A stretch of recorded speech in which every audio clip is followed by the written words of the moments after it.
नमस्कार, जनता राज्य न्यूज चॅनलच्या बातमीपत्रात आपलं स्वागत। भंडारकवठे येथे शेतकरी पीक परिसंवाद मेळाव्याचे आयोजन करण्यात आले होते। दक्षिण सोलापूर तालुक्यातील भंडारकवठे येथील लोकमंगल साखर कारखान्याच्या वतीने रविवारी सकाळी 11च्या सुमारास शेतकरी पीक परिसंवाद मेळाव्याचे आयोजन करण्यात आले होते। या मेळाव्यात शेतकरी, तज्ज्ञ आणि शेती संबंधित विविध क्षेत्रातील जाणकार व्यक्तींनी सहभाग घेतला। शेतकऱ्यांना आधुनिक शेती पद्धती, पिकांचे संरक्षण, जमिनीची सुपीकता, कीड नियंत्रण, जलव्यवस्थापन आणि सेंद्रिय खतांचा वापर यांसारख्या महत्त्वाच्या विषयांवर तज्ज्ञांकडून मार्गदर्शन करण्यात आले।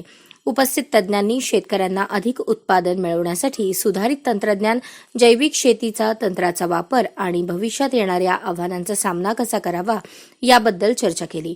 शेतकऱ्यांनी त्यांच्या समस्या मांडल्या आणि त्यावर सल्ला मिळवला।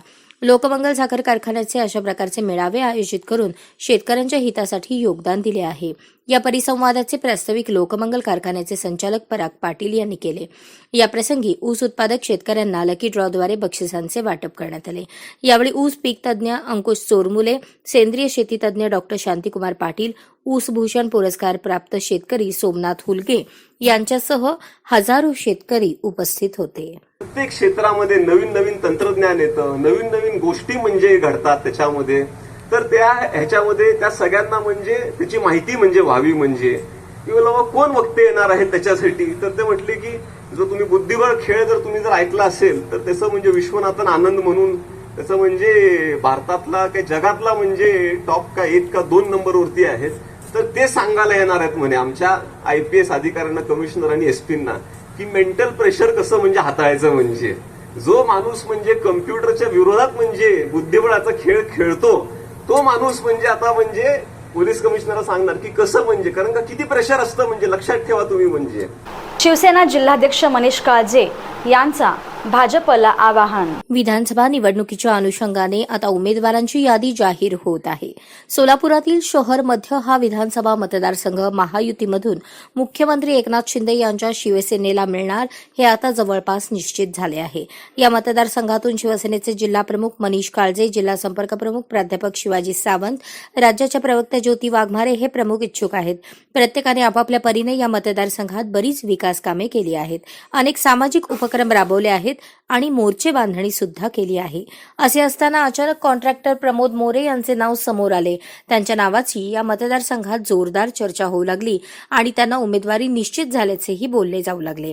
पण हा मतदारसंघ निष्ठावंत शिवसैनिकांचा असून इथे परका आम्ही खपवून घेणार नाही। या ठिकाणी आम्हापैकी कुणालाही उमेदवारी द्या, सर्वजण एकत्र येऊन काम करू अशा भावनेतून शिवसेनेचे जिल्हा संपर्क प्रमुख शिवाजी सावंत, जिल्हा प्रमुख अमोल शिंदे, जिल्हा प्रमुख मनीष काळजे, शहर प्रमुख मनोज शेजवाळ, प्राध्यापिका ज्योती वाघमारे, संघटक उमेश गायकवाड हे नेते एकवटले। या सर्वांनी मुंबईमध्ये मुख्यमंत्री एकनाथ शिंदे यांची भेट घेतली आहे। आज माननीय महाराष्ट्र राज्याचे मुख्यमंत्री तथा शिवसेनेचे मुख्य नेते यांना सोलापूर शहराच्या वतीने सर्व पदाधिकारी आम्ही या ठिकाणी आज भेटलेलो आहोत। साहेबांना आम्ही सांगितलं की शहरमध्ये ही जागा शिवसेनेची आहे, पारंपरिक आहे शिवसेनेची आहे। अगोदर पण आम्ही शिवसेनाच लढत होते, आता देखील शिवसेनाच लढावे लागणार हे आम्ही त्यांना सांगितलेलं आहे साहेबांना। साहेबांनी तसा शब्द दिला आहे की सर्व पदाधिकाऱ्यांना एकत्रित ठेवून तुम्ही हा शिवसेनेचा मतदारसंघ आपण सोडून घेऊ। शहर मध्यची जागा ही पारंपरिक शिवसेनेच्या, या ठिकाणी शिवसेनेचे आमदारही झालेले आहेत आणि शहर दक्षिण मतदारसंघ हा देखील शिवसेनेचा होता, परंतु आम्ही मित्र पक्ष म्हणून 2019ला त्यांना सोडलेला आहे। त्यामुळे शहर मध्ये हा शिवसेना लढणार आणि शिवसेनाच तिथून निवडून येणार आणि मुख्यमंत्री एकनाथजी शिंदे साहेब यांनी असा आम्हाला शब्द दिलेला आहे, कार्यकर्त्यांनी तयारीला लागा, आपल्याला ती जागा निवडून आणायची असं सांगितलेलं आहे। ॲडव्होकेट सोमनाथ वैद्य हे लढणार अपक्ष। नमस्कार। दक्षिण सोलापूर विधानसभा मतदारसंघातून आदरणीय सुभाष बापू देशमुख यांना तिसऱ्यांदा उमेदवारी मिळालेली आहे। मीही उमेदवारीची मागणी केली होती आणि भाजपच्या स्थानिक 6 नगरसेवकांनी मला पाठिंबा दिला होता, परंतु भाजपने मला उमेदवारी नाकारलेली आहे। त्यामुळे मी दक्षिण सोलापूर विधानसभेच्या सर्वसामान्य जनतेच्या पाठिंब्यावर माझी पार्टी दक्षिण सोलापूर जनता पक्ष असेल आणि मी येणाऱ्या 24 तारखेला अपक्ष म्हणून माझा उमेदवारी अर्ज सोलापूर जिल्हाधिकारी कार्यालयात दाखल करणार। विधानसभा निवडणुकीसाठी मनोज जरांगे यांचा निर्णय। मराठा आरक्षण चळवळीचे नेते मनोज जरांगे यांनी विधानसभेच्या 2024च्या निवडणुकीत मोठा निर्णय घेतला आहे. उमेदवार उभे करायचे की विद्यमान नेत्यांना हरवायचे याबाबतची चर्चा आणि निर्णय आता अंतिम टप्प्यात आहे. जरांगे यांनी सांगितले की मराठा समाजाच्या हक्कांसाठी आणि आरक्षणाच्या लढ्यासाठी निवडणुकीत भूमिका घेण्याची तयारी सुरू आहे. या निवडणुकीत जरांगे यांची भूमिका महत्वाची ठरू शकते आणि मराठा समाजाच्या अपेक्षांना ती दिशा देणारी ठरेल. जिथं निवडून येतील तिथं उभा करा.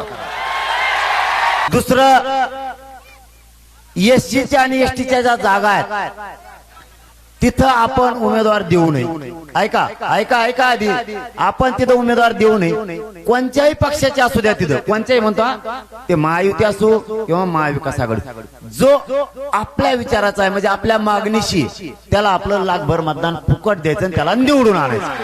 जिथं आपण उभा करणार नाही. गौरी खान यांचा ग्लॅमरस लुक व्हायरल.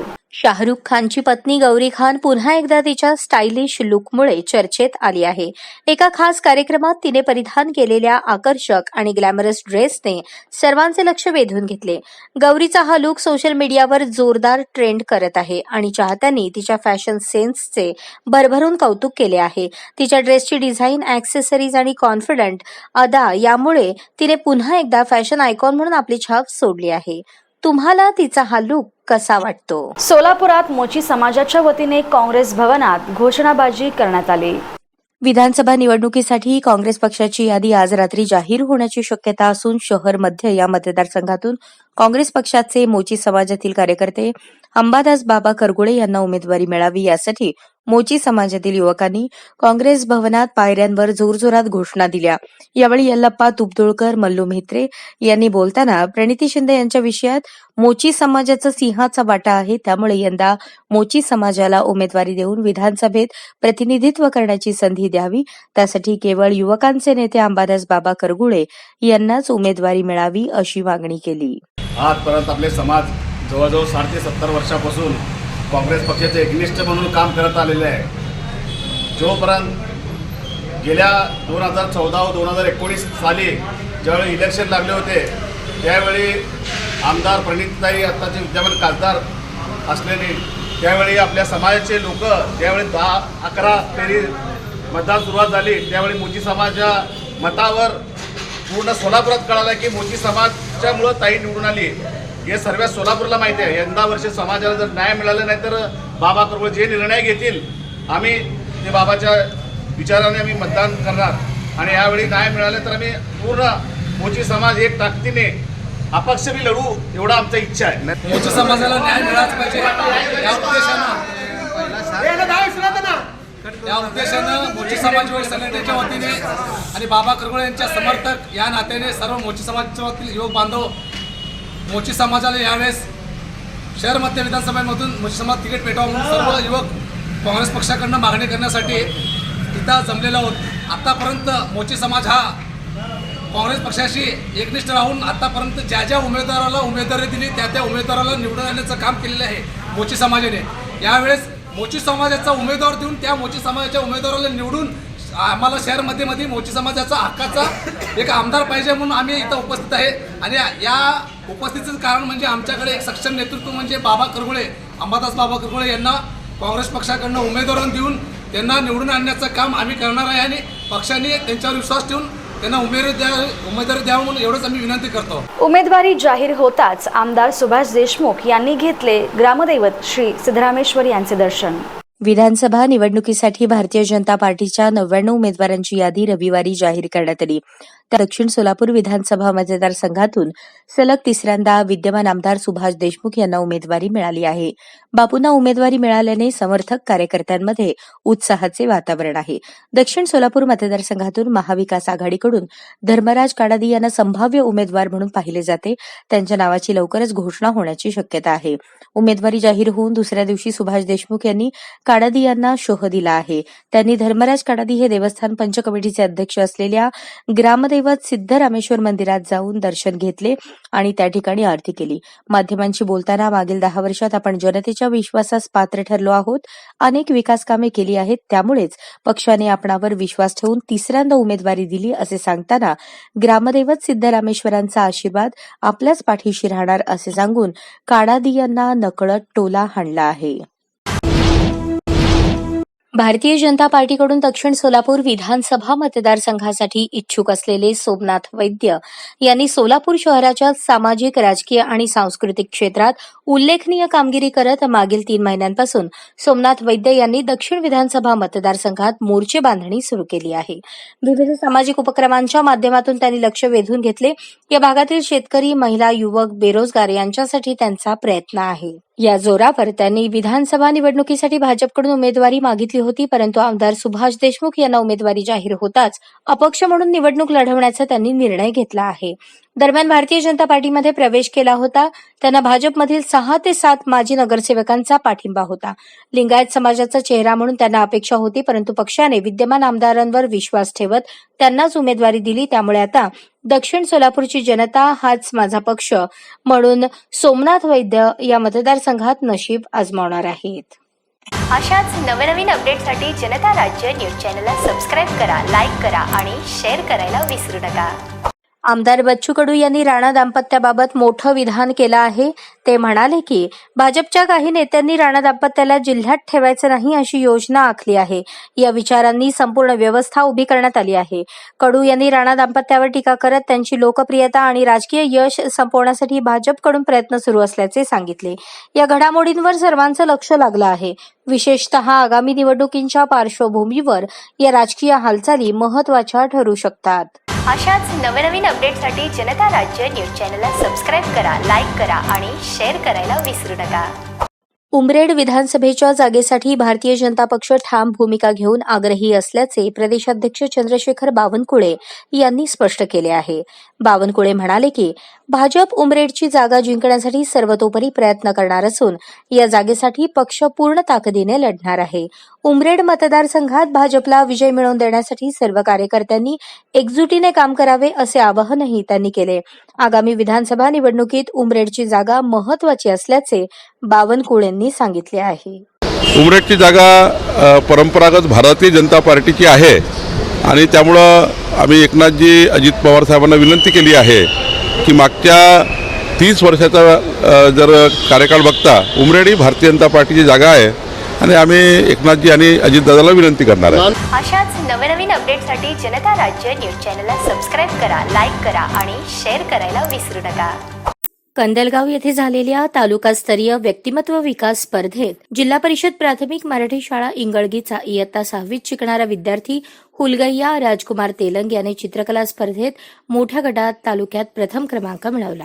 त्याबद्दल त्याचे आणि मार्गदर्शक शिक्षकांचे गटशिक्षणाधिकारी मल्हारी बनसोडे, बीट विस्तार अधिकारी गुरुबाळ सणके, केंद्रप्रमुख ना क स्वामी, इंगळगी शाळेचे मुख्याध्यापक विलासराव देशमुख, शालेय व्यवस्थापन समितीचे अध्यक्ष चैतन्य माने, इंगळगी गावचे विद्यमान सरपंच विनोद बनसोडे, शाळेतील सर्व शिक्षक शिक्षिका यांनी अभिनंदन केले आणि पुढील जिल्हास्तरीय स्पर्धेसाठी शुभेच्छा दिल्या. अशाच नवनवीन अपडेटसाठी जनता राज्य न्यूज चॅनलला सबस्क्राईब करा, लाईक करा आणि शेअर करायला विसरू नका. शिवसेना नेते संजय राऊत यांनी मोठं विधान करत म्हटलं आहे की 26 तारखेपर्यंत महाराष्ट्रात सत्ता स्थापन झाली नाही तर केंद्र सरकार राष्ट्रपती राजवट लावेल. राज्यात अस्थिरता आणि सत्ता संघर्ष सुरू आहे आणि सरकार स्थापनेसाठी अंतिम मुदत जवळ येत चालली आहे. राऊत यांनी भाजप आणि त्यांच्या सहयोगींवर टीका करत सांगितले की जर सरकार स्थापन करण्यात अपयश आले तर राज्यावर राष्ट्रपती राजवट येऊ शकते आणि त्यामुळे राज्यातील जनतेच्या आशा अपेक्षा धोक्यात येऊ शकतात. 26 तारखेला म्हणजे बैठका घेणं, विधिमंडळ पक्षाचे नेते निवडणं, राज्यपालांकडे दावा करणं यासाठी किमान वेळ लागतो, तो दिलेला नाही.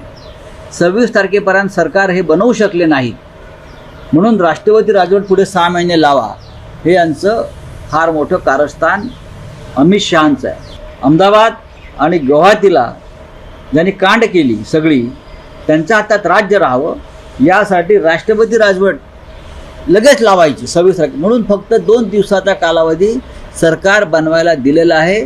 लोकशाहीच्या इतिहासामध्ये अशा प्रकारचा घाणेरडा प्रकार कधी झाला नाही जो अमित शहा करत आहे. कारण ते महाराष्ट्राचे नंबर 1 शत्रू आहेत आणि बाकी एकनाथ शिंदे, फडणवीस, अजित पवार हे त्या महाराष्ट्राच्या दुश्मनांचे हस्तक आहेत. अशाच नवनवीन अपडेटसाठी जनता राज्य न्यूज चॅनलला सबस्क्राईब करा, लाईक करा आणि शेअर करायला विसरू नका. याचबरोबर हे बातमीपत्र संपलं. पुन्हा भेटूयात पुढील बातमीपत्रात. तोपर्यंत नमस्कार.